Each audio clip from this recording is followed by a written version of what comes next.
Okay, so I am going to go ahead and log in here.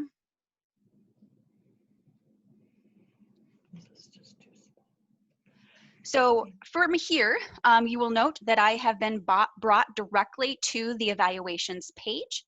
The evaluations page I have set as a home page, but I can set whatever page I'd like as a home page.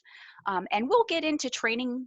When we do the training, we'll walk through how to set those and so forth, but you can have several different home pages or favorites, I should say, set across the top. They act just the same as if you were to go to your browser and you have certain favorites that you go to. You just be able to select the link and it brings you right there. Now for me, I set my home page as eval, so it's brought me directly to this page here. You'll also notice there's a couple navigation pieces up here at the top. The key one here is your filter. This filter is going to change based upon the menu or screen you might be in. Right now, I am looking at the training community, and so the resident names that you see are all fake residents that reside within BHS's training community. The training community is the one that we used for trainings like this, as well as for you all when you have to train your individual staff, or if you are kind of trying something out, you have a new person starting, this is the community that you'll want to go to be able to train that person in. Now, obviously, you'll see here there's quite a few different options in here for your filter. We'll get to that again in training, but the one that I want to make sure is I am looking at residents. So within the evaluations for, you can look at evaluations for anybody that is in the process of move-in. So that would be someone who's not quite in the building, but someone that you might be working an evaluation on. So if you do a pre-admission evaluation, you would find those individuals under move-in. And then if you wanted to go back and you wanted to look at historical evaluations for past residents, you can go and you can look at the evals for moved out. By default, it does look at residents, and so that is the one that's going to come up by default. So again, you can leave that, but I just wanted to point that out. There are different variations to this page based upon your filter. So I am going to go ahead, and one thing that's really fun feature here is the headings, subheadings, and then selection details. This particular area here, the headings that you see are different headings that exist within the evaluation itself. So for example, let's say I would like to get a list of all of those residents who under the ADL section of the evaluation, and specifically under bathing, I had selected that they required extensive assistance or perhaps the two-person assist. So what I can do in here is I can come in and I could say, you know, I want to be able to select the specific option here. Let's do supervision requires assistance. Let's do these two options here. And then again, I've selected those and I can choose to include any notes that I may have entered on those options in the eval. When I go ahead and hit search here, these are the different residents. So you'll notice that there's a couple in here where I had selected that this person requires partial to total assist with bathing. And then here over are the notes. The notes that I entered are going to show up on your service plan. That's why the field is listed as notes for NSP or negotiated service plan. Okay. Now this filter here, again, allows you to get down to that really minute detail. So again, even that, if I wanted to maybe look at dressing and grooming, I want to see who requires that extensive assistance with dressing and grooming. So I can come in here, I can select these two options. Again, choose to include the service plan notes. And again, that's any notes that I might have put on that. And so I see that here. So here I can see assist with buttons, zippers, likes to have her pink pajamas on. So for here, these are specific items that are related to Patricia. So again, this is just really helpful. With the filter, I like to point this out. When you have set things in the filter, if you are truly trying to just get a list of residents, and for some reason, if you need to print that or export that, there is an export option. You will note that pretty much every page within senior living, you have this option on. So when you have an export here, you can export the page that you see. So in this situation, I can export this to either PDF or Excel, and it does retain what you filtered for. So you can use the page itself as a report, so to speak. I am going to go ahead and go back to my filter and just kind of clear that out though. I want to bring everything back to the way it was. Go ahead and search, bring myself back here. Okay. Now, right at the top here, you'll notice there's a certain number of buttons. The buttons activate based upon the status of the evaluation you're working on. So for example, here for Jane, she's right at the top here. Hello? Hello. Are you able to hear me?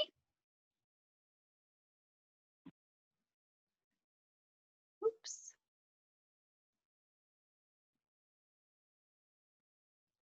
Okay. So right here at the top, when I select Jane, she does have an active eval, which essentially means it's been finalized. There's nothing additional to do on that specific eval.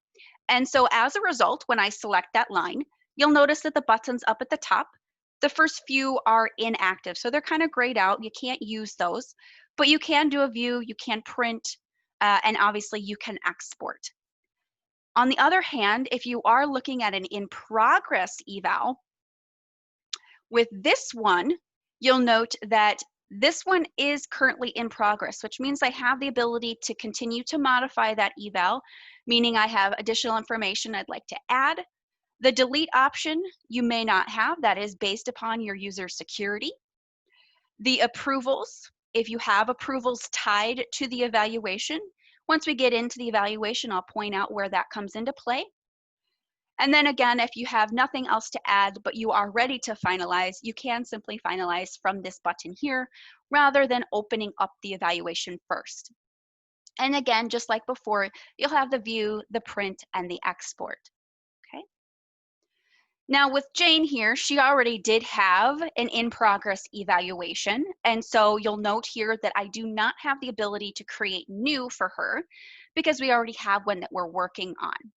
However, if we're looking at, for example, Helen Park here, you'll notice that she does not have an in-progress one. She just has a certain active one.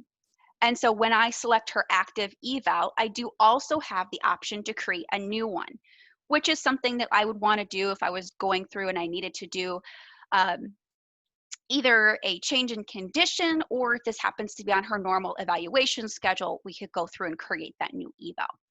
Okay. You'll also notice on the page that there are specific forms that will display.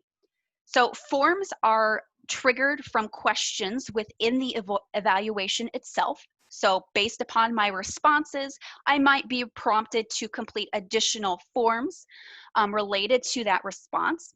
And so if there are forms that were prompted, you'll notice that they do display right on the page there under the forms column. If I wanted to click on any one of these forms, that would pop open a pop-up window where you could take a look at that form, be able to see what you responded with, what was the detail that you had entered. You'll notice here that if all forms have been completed, they have a green checkbox. Whereas this one here, you'll notice that, again, this one is the in-progress eval. And I can see that I still have one form that I need to yet complete for her, and I do see a little red X indicating that that form specifically has not yet been completed. Okay. Now from here, I do want to go ahead and create a new evaluation, so I'm going to go ahead and select Helen here. And I do see that she's actually past due for her evaluation. I can see that that next eval or next due date here is in red. It does have a little warning symbol here, just indicating to me that that is past due. So I'm going to go ahead and select new. Right away with the new option, I am going to have two different varying options here. I can choose to create a new evaluation using the template itself, which then any active templates that are available to your specific community would then display. I also have the ability to copy forward that past evaluation into the new. by selecting this option, I can choose here. I can see these are all of the prior evaluations that have been done for her, and I can choose the most recent one. What this does is it copies all of my responses from this evaluation into the next one. That allows me then to focus in on those areas that actually have changed. And so I don't have to reinvent the wheel, rewrite everything that I had done previously. So I can copy all of those responses forward. That is also going to copy forward any schedules that were set previously in that evaluation or any updates to the service plan that had been done after the evaluation had been completed on 10/2. So I'm going to go ahead and hit save here. It's going to go ahead and open that evaluation up for me. Okay. And then here, once the evaluation is up, you'll notice that you do have a banner up at the top. This is just basic information about Helen here. So it doesn't look like I've set maybe a date of birth for her, so I don't see that listed. But I do see she is residing in apartment 101. We don't have an apartment type for her, but we do see she was admitted in 2009. She is in our training community. She's in the AL care setting. And then over here on the right-hand side, you'll notice active points and active care level. So for Helen, on her prior evaluation, we had assessed her at a level 6 with 94 points. As we complete this new evaluation, on the left-hand side, you will note that there is an in-progress evaluation summary.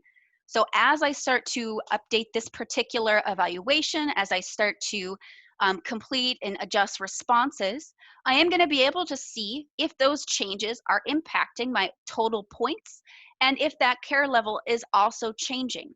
That way, before even having to finalize the evaluation, you are going to know right away if this particular eval has resulted in a level of care change or point change, which obviously equates to the services, the level of services that are needed, and potentially any fees that might be associated with it. Then right below the evaluation summary, you'll notice here that there are different headers to this evaluation. These headers equate to the same headers that I pointed out when we were in the filter. And so when I go ahead and I open up one of these headers, for example, I can see that each of these headers has point values at the end. This tells me that 36 of the 94 points come from ADLs. And then within the ADL section, I can see that 20 come from dressing and grooming, 12 come from bathing, and 4 come from special needs care. If I want to get a little bit further in there, maybe I want to go to specifically dressing and grooming. This also acts as your navigation panel. So when you select that, it brings open the dressing and grooming section. So you can see what you had selected previously. So it does look like previously I had selected that she required limited assistance. I am actually going to adjust that, and I'm going to say that she now requires extensive assistance. So I am going to select extensive assistance instead. There we go. When I have selected that, it is going to open up some additional detail about that response. So here is where I mentioned where you can set the schedule. So again, when you're doing your evaluation, that does actually trigger and build out your service plan, which then in turn builds out those tasks for your caregivers inside of Care Assist for point of care. So right in here, I can see that she does require extensive assistance. So here I can see, this is going to be 2 times per day that we need to provide that assistance. As a result of entering in that number of 2, you'll notice the calculated points. Here we go, are 30. You'll notice that by default, this care is to be provided by the resident assistant, and so you'll notice that that does default here. Also under the schedule here, once I have selected the 2 times per day, and now asks for me to select the time for each of those occurrences, I can choose to select to schedule by shift or a specific time. If you do select either one of these, let's say for this one, I'll select shift 1. This will be shift 2. I do want to point out that there is a schedule assistant. This schedule assistant actually allows you to see what your overall schedule across your community looks like for a particular day or time. It does look at a week view by default. So it's going to look at a Monday through Sunday type of a scenario.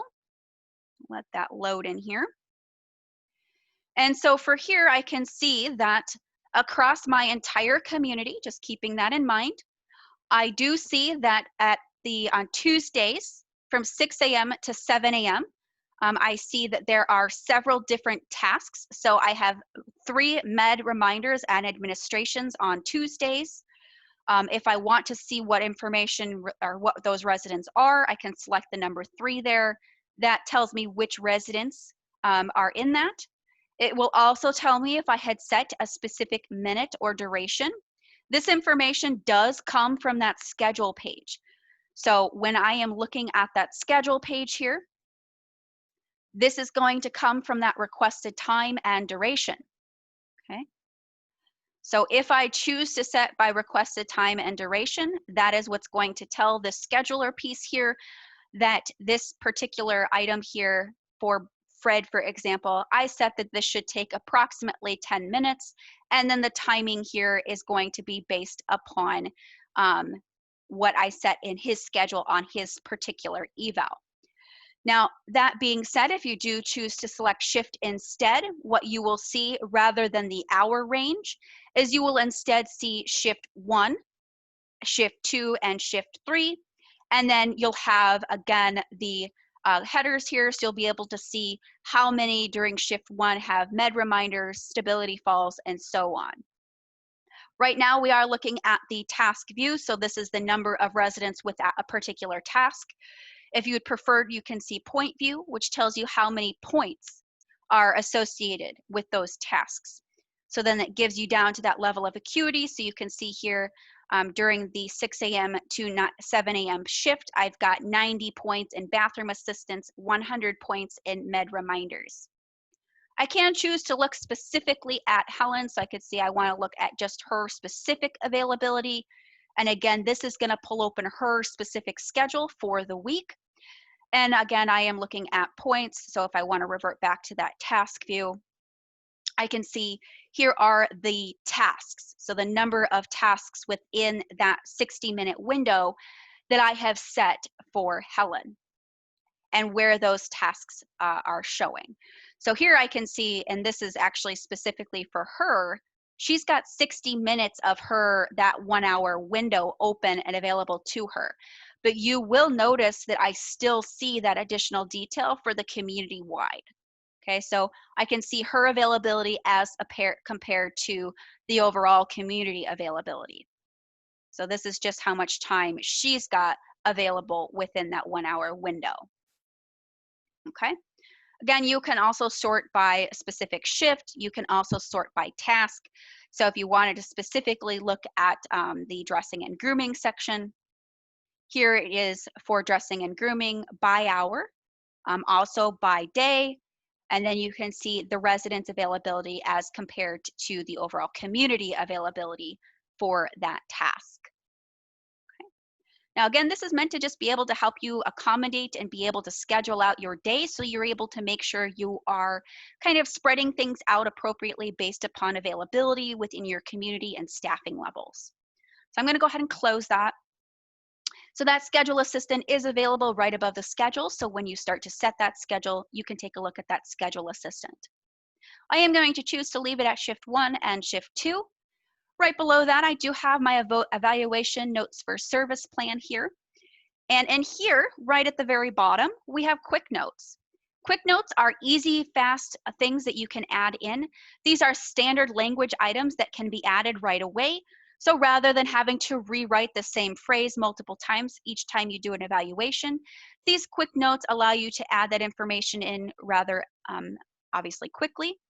However, this is something that you can still adjust. So if you do need to do an adjustment to make this a bit more person specific, you can do so. So you can add those quick notes in, but you can still add your own notes, adjust that however you like to. You do have a 4,000 character limit in here, so you do have quite a bit of space to be able to add that additional detail if you need to. Okay. Now in this particular question here, I had the schedule option for daily come up. I'm going to go ahead and hit save there. And again, just a little pop-up, make sure to make those quick notes personalized, just a little reminder that's built in. Under bathing, I'm going to go there because bathing typically tends to be a bit more of a weekly task. And here I can see that previously I had selected response 65, that she requires assistance partial to total. I am going to go ahead and edit those notes there. That is going to bring open that response or that question. So here, I am actually going to go ahead and just set a specific time for that bathing on Friday.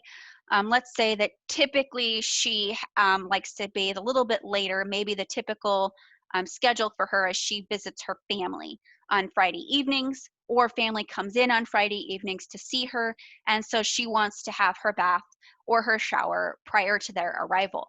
So I'm going to go ahead and put that 3 p.m. in there. This is a weekly schedule, so you'll notice because of the fact that it is weekly, you also have the ability to set the day of the week along with that time over here. Aside from that, you will notice that the rest of this page looks the same. You still have your quick notes, you have your evaluation notes, and you still have that schedule assistant to be able to look at your overall schedule across your community. Now with this one, with another response here, this particular option here, if it is a weekly task and it does require a 2-person assist, there is a little bit of a note here just to make sure that you go in and you double the points. And what that means here is actually going in and adjusting these points. So for example, if this is to be done by 2 people, I would double them to 24 points. That just accounts for the fact that there are 2 individuals that are now required for this particular assistance. I don't want to necessarily do that, so I'm just going to bring that back to the 12 there and go ahead and hit save.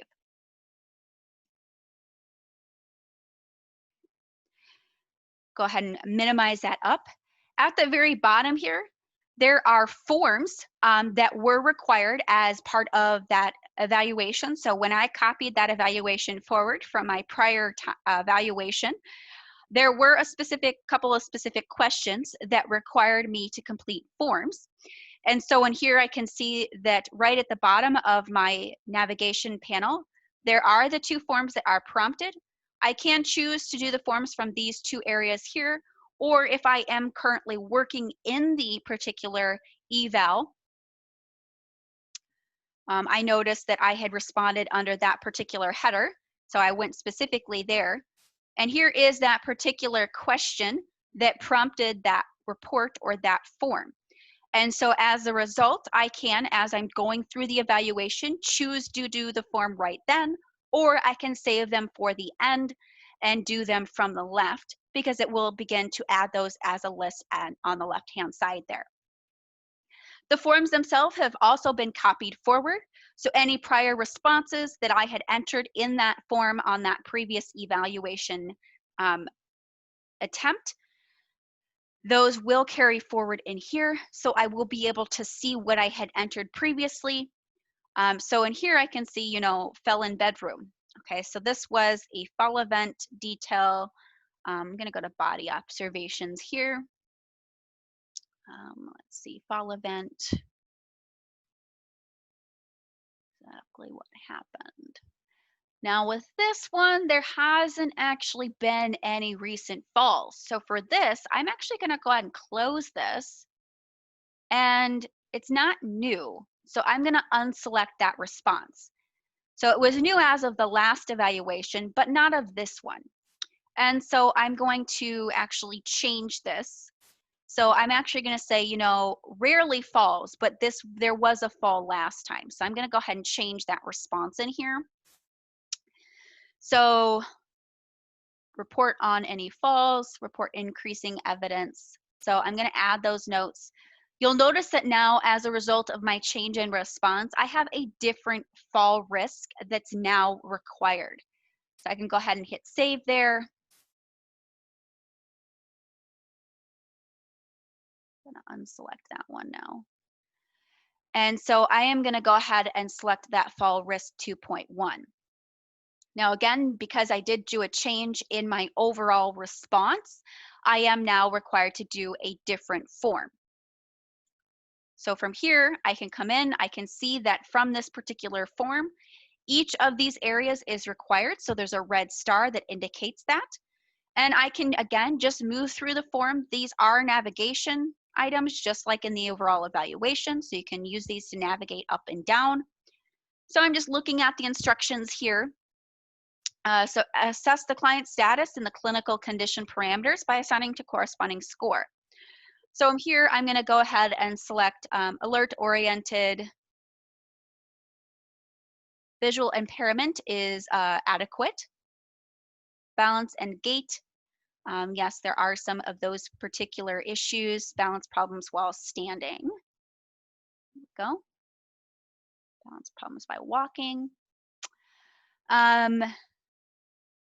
Go ahead and do that one. So I'm just going through and I'm selecting all of the appropriate responses that apply to her.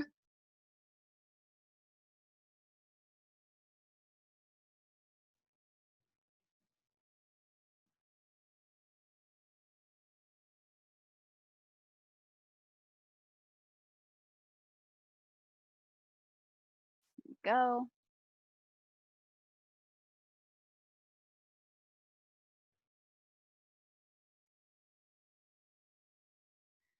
And again, just sort of filling out these different options here over.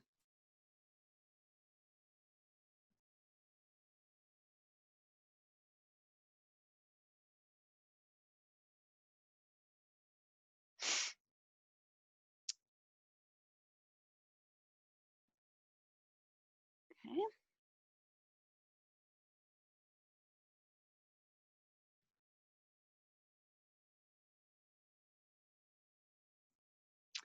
And a score of 10 or higher represents a high risk.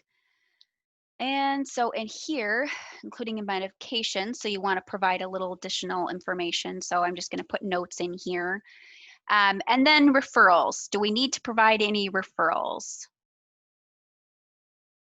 No referrals necessary at this time. Plan of action. Continue plan of care. Now I've gone through, I've completed everything. So I'm going to go ahead and hit save here. Going to go ahead and close that form. Once the form has been closed, we are going to see an update on the overall evaluation itself. Okay. So on the left-hand side here, we see the fall risk 2.1, which is the form I just did, has that green checkbox indicating that I have completed that particular form. Now the person-centered wellness form, that was one that was required and had been copied forward from last time. Just going to quick peek at that, see if there's any adjustments here. If there are no adjustments, but you are copying forward a form, you will notice that the save option is green or grayed out. So I can't click to save this at this particular time. What I can do if there are truly no changes is I can just quickly come in here and do an adjustment if necessary. So for example, the form is really just looking for me to have interactive with it. So again, I just re-entered that live-in room, save that now, and I can close. Okay.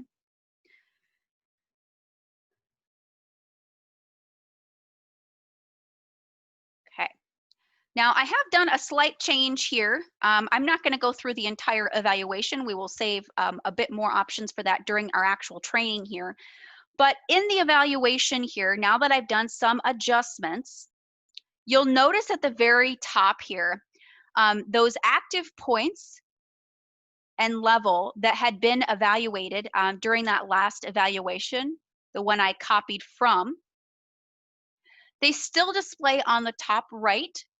But as I have done adjustments, I'm now seeing that the total point value on this evaluation has increased. So now I am at 104 as opposed to 94, but my level of care has not adjusted. So I'm still a level 6, but my points have gone up. Okay. From here, I am going to go ahead and just save the overall evaluation. Okay. And now I'm going to walk my way through the buttons here at the top. The options here are send approvals and approve. You will always need to select send approval. This actually creates your service plan. So what you'll want to do is once you have finished your overall evaluation, you've gotten most everything in there, you want to go ahead and hit that send approvals option to create your service plan for yourself. And then if there are any approvals that are required, which I do not believe this particular evaluation requires any, it will send an email notification to the appropriate parties. I am going to go ahead and just do a quick peek there under the approve option. Don't believe there are any, so I don't see any, so perfect. And from here, I can go ahead and finalize. The approve option here, you will only be able to see the approve option if you are one of those individuals that has the ability to approve, but you will always be able to send approvals. Approvals are typically if you have responded to a particular question that requires an additional kind of visual review of, say, a director of nursing, or sometimes the executive director might need to review that. Things around behaviors are common ones that might require additional approval. So if you have indicated that the person does have high behavioral patterns, that might be something where an additional I is required for an approval for that particular person. Now, as I said, I do not believe that your particular evaluation has any approvals built in. So for that purpose, you will likely not ever use that, but you will, again, always need to select send approvals to get your service plan created. From here, I am going to go ahead and finalize this overall evaluation. You do need to finalize the eval before being able to move on and finalize your service plan. So it does need to be done in that particular order. Your effective date here, I am going to do it as of today's date. This isn't a change in condition. This is actually just a reassessment based upon the normal schedule, since I was a bit past due on that evaluation previously. Go ahead and hit finalize.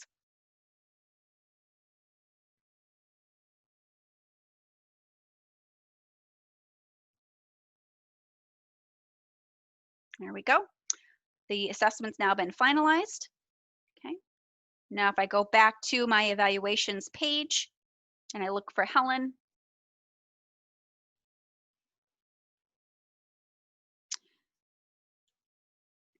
there she is. And I can see that she now has an active eval. Today's date was the effective date. The next one is due on 3/30. So I can see there that based upon the effective date and specifically the type, so this being the reassessment, this falls in line that the next one will be due approximately 84 days later, it looks like. So with that being said, from here I am now going to move to the service plan. Now in the service plan, we're going to go to our clinical menu here. We'll go to service plan. I'll look for Helen here. So under Helen for Park, we have an active service plan, which is the one that we have currently being used. That's driving those cares right now for our for Helen in Care Assist. And we have our in progress one that was just created from that evaluation we finalized.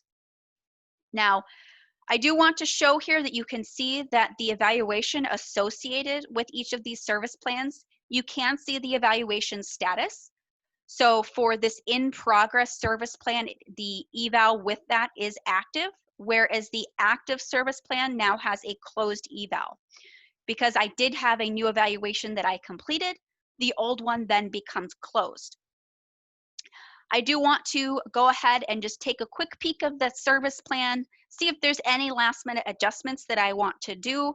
So I'm going to go ahead and select the service plan here, go ahead and hit modify. And in here, we do see that the items, it's a different layout, but the headings are still on the left-hand side, just like in the evaluation. This is still a navigation, so you can still use this to navigate within the service plan. And I'm going to look specifically at that ADL section. Under the ADL section here, you'll notice that you do still see a schedule assistant. So for example, if you've gotten through, you went through, you did the evaluation, and you did that schedule assistant, but now something's changed, you're working through that service plan with the resident and the family, and you now need to do an adjustment to that particular schedule before finalizing your service plan. You still have the ability to access that schedule assistant from here. So again, you can keep in mind what your overall community is doing at large. From here, if I do need to do a change, I can do an edit here on the right, and I can change this. Maybe this actually doesn't need to be by shift. Perhaps I would prefer that this is by time. And so I can choose to do that a little bit differently. So maybe 7:30 a.m. and I'm assuming 15. And then from here, this is the later time, so I'm going to do 8:30 p.m. and again, another 15. Go ahead and save. And again, this information that I enter in here is going to flow to the schedule assistant that allows you to kind of manage your time across your community and within that particular resident. Obviously, if you've got too many things scheduled within 1 hour mark, based upon your estimated time, you probably want to spread that out a little bit. Okay. Now, the service plan here is, I like to call this a limited edit. You will notice that you cannot modify the frequency itself. The frequency itself does impact the overall points and then thus the level that's associated with this particular resident. And so any adjustments to frequency, whether up or down, does require a new evaluation, either as a change in condition or if it happens to be part of your normal cycle for evaluation. Okay. That really was the only change that I wanted to do, was just to simply adjust that particular one there. So I am going to go ahead and finalize the service plan now. The finalized effective date and time that's going to be associated with this is very important, because what we're going to see here is that, actually, I'm going to hit close here. I do want to do an adjustment just to make sure we've got one in here. Perfect, 10 a.m. So I was just making sure we had a task that's going to display in Care Assist for today's date, and specifically a time range that we'll be able to see. So I'm going to go ahead and finalize that. Now, with this, the reason that this is important is that, let's say it is 9:40 a.m. right now, Central Standard Time. If I have certain items that are scheduled for, say, 7 a.m. or 7:30, those are not going to show up in Care Assist today because it is now past that 7:30 a.m. mark. Same thing goes for those daily items, or those weekly tasks. So if I have something that was scheduled for Friday or any day outside of Tuesday, those tasks are also obviously not going to show in Care Assist today because that day is in the future or has already passed. So I'm going to go ahead and select to finalize today's date.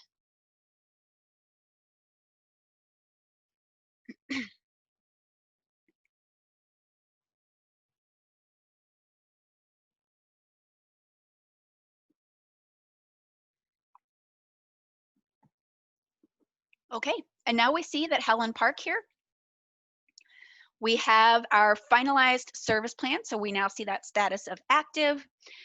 Service plan date was today's date. Now that we have that service plan active, the next thing that I want to do is I now want to show you what this is going to look like inside of Care Assist. So in order to do that, I am going to go ahead and open up Care Assist here. And I have opened up another menu tab on my browser, and I'm going to go ahead and log in. Oh, actually, make sure I've got that community assigned to my user account here.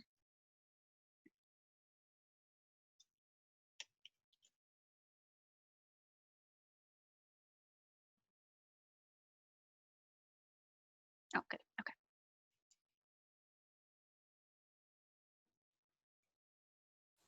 Okay, so now I'm going to log in here. What I'm going to see are the different communities that I have access to. And so what we're working on is the training community. So I'm looking at BHS SL training. So anytime you log into Care Assist, if you do have access to multiple communities or you work in multiple communities, each community will display as a location up at the top. And then right from there, once you've selected the location that you want to look at or log into, you will then be given the option to select to work from a EMAR assignment, yes or no. The EMAR assignment is a grouping. That's essentially the way that the rooms are grouped together. So for example, you might have rooms 101 through 112 in one particular grouping, and you have a caregiver that works that group. In order to select the group, you would select yes to the EMAR assignment. And for the SL training community, I know that really everybody is in the East Hall, so I'm going to select East Hall to work from. If I select no to this option, you will then be given the option to select the care setting as a whole. By selecting the care setting as a whole, it's just going to show you all residents that are in the assisted living, or if you select the memory care, all residents within the memory care. So this is not any particular grouping, it's just the care setting at large. I am going to go ahead and go back and select the East Hall again. You'll notice that it has remembered my prior selection. Go ahead and hit start here. It's going to go ahead and bring me directly to this Manage My Residents menu. So you'll notice that that tab is up at the top here. So all of the residents that were in the East Hall, which is that assignment that I selected, display. I see that there are 20. And when I'm looking in here, I should be able to see there's Helen. Okay. Now, if I do happen to be working in, I've got pretty much all 20 residents in the entire community assigned to this particular assignment. But let's say I actually had, 40 some residents and only 20 were in my particular assignment. If I did need to add another resident, so let's say that we had someone who didn't show up for a shift, okay? And I need to add those residents to some of those residents to my listing. I can do so by adding resident. This is a search, which allows me to search for any residents that are out there and have them assigned to my group. That person will then display alongside the rest of my residents for me to provide care for. Okay. That being said, you'll notice that there are additional menu items up at the top. I'm just going to zoom in here a little bit for you. Okay. Oops. A little too far.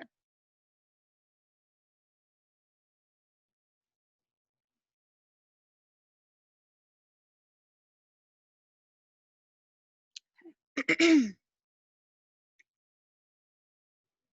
we go. Okay. Right at the top here, you've got a few different menus. The first one is the Manage My Residents. So that's the one that's going to give you a list of all the residents in your assignment. And then depending on your access, if you are someone who does both the point of care and EMAR, you will see both the EMAR menu and the to-do list. The to-do list is all of those tasks that are scheduled from your service plan. So any scheduled items that have come through from the service plans are going to display there. The tasks area, these are going to be those items that are unscheduled. So things that you do on an as needed basis. Things that weren't planned, weren't scheduled, but you did provide care for that resident related to that item. You would document that information here under the tasks area. I am going to go directly to the to-do list because that is specific to what we're going to find from our service plan. The to-do list does display the full 24-hour period. So this is going to be all tasks for the full 24-hour period. Again, restricted to the residents that I have in my assignment. You'll notice here that I've got the show resident tasks, and then there's this other option over here for show non-resident tasks. Care Assist to-do list does also have the ability to show community-wide tasks, and those might be things like cleaning the front hall, vacuuming, cleaning the dining hall, wiping down windows, checking the supply closet, any of those types of things that aren't necessarily tied to a resident, but something that is done on a community basis. Those can be added to the view, so you'll notice it's there by default, but if you want to remove them from your view, you can do so by simply unselecting that option. On the other hand, if you want to focus on those first, you can choose to unselect the resident tasks, And then any community tasks or non-resident tasks, as we call them, that are available will then display. The options that you see here are going to be based upon the assignment that you select. So I am logged into East Hall. And so this particular task is assigned to East Hall, and more specifically assigned to the resident assistant.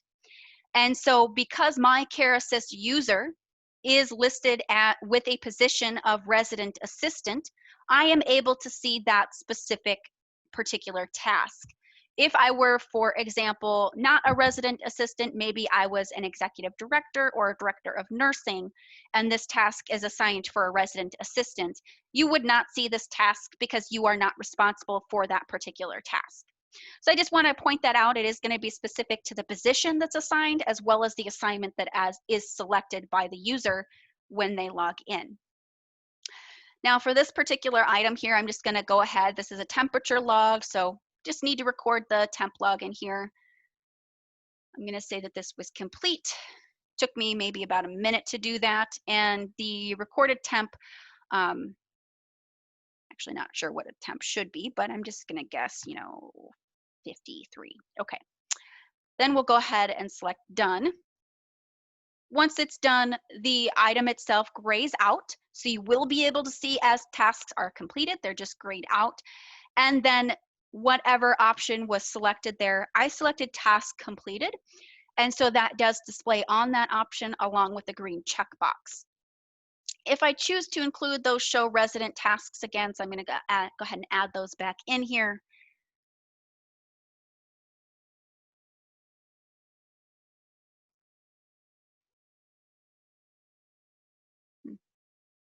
There we go. Now from here, I have a couple of different options. By default, it's going to show the task list view, which does sort by time. And so that's just going to be the first task of the day, regardless of who it's for or what it is for, it's going to show first. If I want to sort this slightly differently, I can do so. So if I want it to be by task group instead, that's going to first be by the type of task and then by time. So in here I can see that the assistive devices displays first. That starts with an A. And then we have the actual residents that have a task for that type of group, and then the time that their task is due. If you hover over, you'll notice that it does give specific information about what assistance that is. So for Joanne here, we see that she requires assistance of 1 staff with all transfers.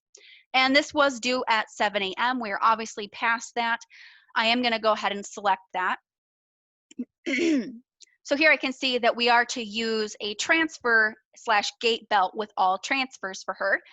And for here, I am going to go ahead and select that we actually completed with exception.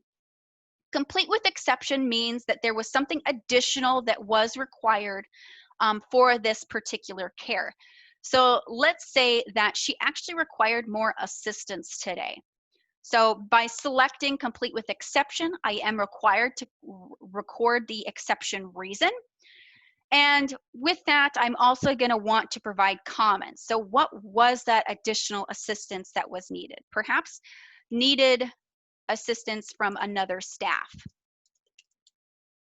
person.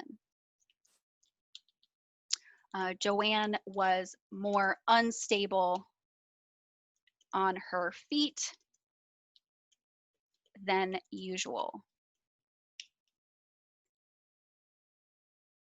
Go ahead and mark done. And again, just like before, once the task is marked done or complete, the task grays out.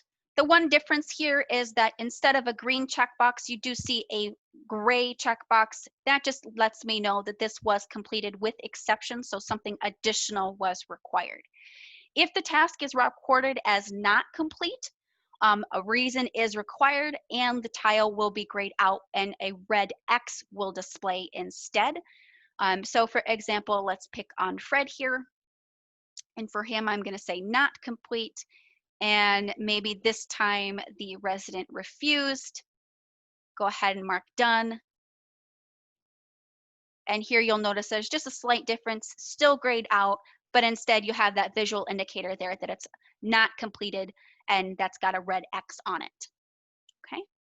Now these items do come specifically from your scheduled care under that service plan. So again, when you're doing your evaluation, you finalize your service plan, those items display under the to-do list.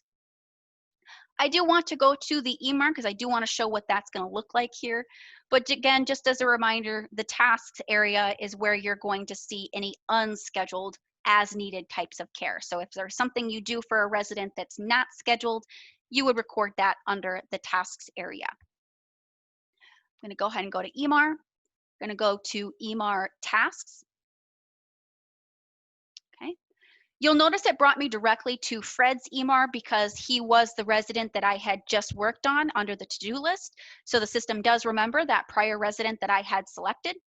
So I can see here for Fred, we actually have scheduled now, a couple different tabs here. These under the scheduled now, these are any medications that we need to do right now. You'll notice that some of them are late, and they are indicated with late by having it listed here, but then also the overall medication is highlighted in red, indicating that it is a late administration. You'll also notice that these administrations have some additional detail on them. So the I information icon here allows you to see drug information about that particular medication. So here I can see that about the acetaminophen, any classifications, side effects, label warnings, or indications.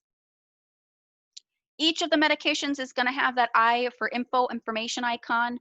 If you select the drug itself, that actually, if you noticed when I selected that, it is actually going to bring me to that specific order in Fred's profile. Okay, now I do not have a single sign-on account, so I actually have to log in again to get there, so I'm not going to do that, but that is a little shortcut. So if I needed to, I'm looking at this on my EMAR and I think, well, this doesn't look right, and I am a nurse, I have that ability, I can simply click that particular medication. It's going to pull open that order for me to take a look at it, see if there's adjustments I need to make. Okay. Now on this particular area also, you'll notice that the administer, it's 2 tablets 4 times per day. I also see that there are special instructions in here, not able to take any extra Tylenol or acetaminophen, the diagnosis code that is related to this particular medication. I can also see the last time that it was given, the time. It looks like it was given late last time, and it looks like it was charted late. I also see that there's a view history, so if I want to take a look at that, here's the last 14 days administration history for that particular medication. So I can see the frequency, special instructions, and then I can see here the day for the last 14 days, the actual date, each of those 4 administration times, and then whoever had actually done a documentation, their information is going to display here, and then who it was done by. Okay. You'll also notice here that the particular one for Linda has a little asterisk on it. And if I'm looking at my information key here, the asterisk means that there are comments or reasons listed. And so when I'm looking here under that column, I am going to see that there is some additional information about that administration that was recorded. Okay. I'm going to go ahead and close that particular pop-up. In order to document this, I'm going to go ahead and select prep. Think of prep as the same as taking it out of a bubble pack, or if that what happens to be the type of packaging that you are using, or if it happens to be a vial. Prep, you're taking it out of that bubble pack. So what you can do is you can actually do that across the board. So I'm going to go ahead and prep each of these. For the Novolog here, this is a little bit more unique. You'll notice that this particular one does also have recorded or required tasks that need to be completed. So for example, because this is a sliding scale insulin, I am required to record the blood sugar. I'm going to go ahead and enter the vital for blood sugar. I can see that the most recent blood sugar was taken on 12/12. That is too far in the past, so I am going to take a new one. And so for me, I am going to go ahead and say this is 260. Okay. Go ahead and save that. It is out of acceptable range.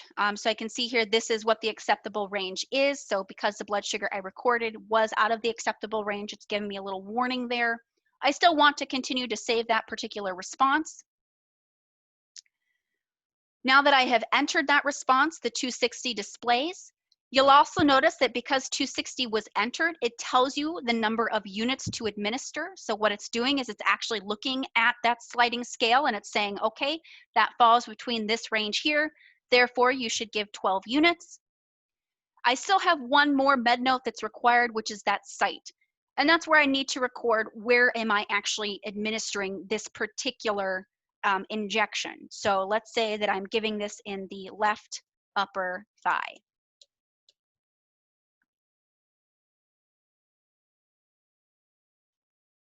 Okay. Now that I've done that, I've prepped it. Think of this as I have now prepped and kind of dialed up the amount of units. So I'm going to go ahead and prep that. This happens to be a blood pressure, so would have to take the blood pressure there. This one is still something I could do. It's not late or anything. So this one's due.